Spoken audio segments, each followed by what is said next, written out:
चंद्रशेखर आजाद का पूरा जीवन भारतीय स्वतंत्रता संग्राम के इतिहास में एक प्रेरणादायक गाथा है। उनका जीवन बलिदान, साहस और ब्रिटिश शासन के खिलाफ उनके क्रांतिकारी संघर्ष को समर्पित था। यहाँ उनकी पूरी कहानी प्रस्तुत है। चंद्रशेखर आजाद का जन्म 23 जुलाई 1906 को मध्य प्रदेश के झाबुआ जिले के भभरा गांव में हुआ था। उनके पिता का नाम पंडित सीताराम तिवारी और माता का नाम जगरानी देवी था। बचपन से ही चंद्रशेखर की रुचि शारीरिक शक्ति और साहसिक गतिविधियों में थी।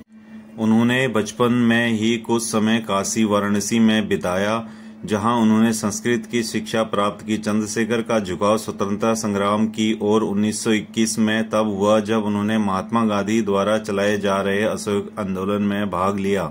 महज 15 वर्ष की आयु में वे इस आंदोलन का हिस्सा लेते हुए गिरफ्तार कर लिए गए। जब उन्हें जज के सामने पेश किया तो उनका नाम पूछा गया तो उन्होंने अपना नाम आजाद, पिता का नाम स्वतंत्रता और अपना निवास स्थान जेल बताया। इस घटना के बाद से ही चंद्रशेखर आजाद के नाम से प्रसिद्ध हो गए। असहयोग आंदोलन के बाद जब गांधी जी ने यह आंदोलन वापस ले लिया तो चंद्रशेखर आजाद का विश्वास गांधी जी के अहिंसक मार्ग से हट गया। इसके बाद उन्होंने ब्रिटिश शासन के खिलाफ हथियार उठाने का निश्चय किया। वे हिंदुस्तान रिपब्लिकन एसोसिएशन में शामिल हो गए। उनका नेतृत्व उस समय राम प्रसाद बिस्मिल, अशफाक उल्लाह खान और अन्य क्रांतिकारी कर रहे थे।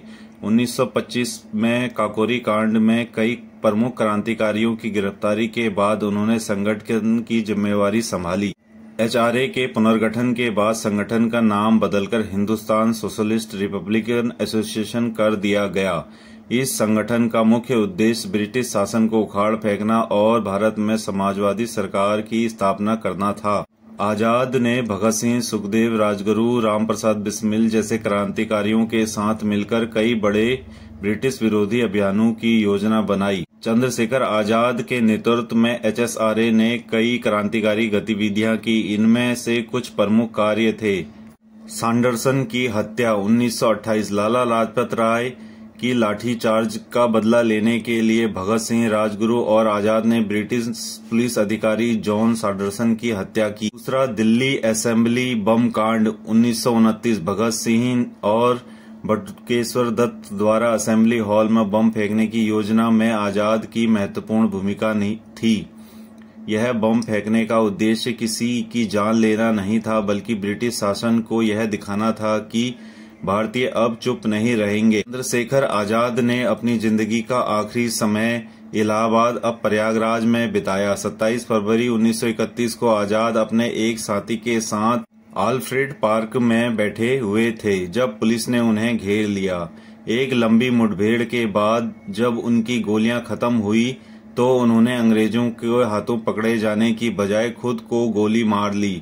उन्होंने अपने वचन को निभाया कि वे कभी जीवित अंग्रेजों के हाथों में नहीं आएंगे। चंद्रशेखर आजाद का बलिदान भारत की स्वतंत्रता संग्राम का एक महत्वपूर्ण अध्याय है। उन्होंने न सिर्फ अपने जीवन का बलिदान दिया बल्कि लाखों भारतीयों को स्वतंत्रता के लिए लड़ने के लिए प्रेरणा भी दी। आज भी प्रयागराज में ओल्ड फोर्ट पार्क का नाम बदलकर चंद्रशेखर आजाद पार्क कर दिया गया है और वहां उनकी प्रतिमा स्थापित की गई है। उनका जीवन और संघर्ष भारतीय युवाओं के लिए प्रेरणा का स्रोत बना हुआ है। चंद्रशेखर आजाद को भारत के उन महान नायकों में गिना जाता है जिन्होंने देश की आजादी के लिए अपना सब कुछ न्यौछावर कर दिया। धन्यवाद। जय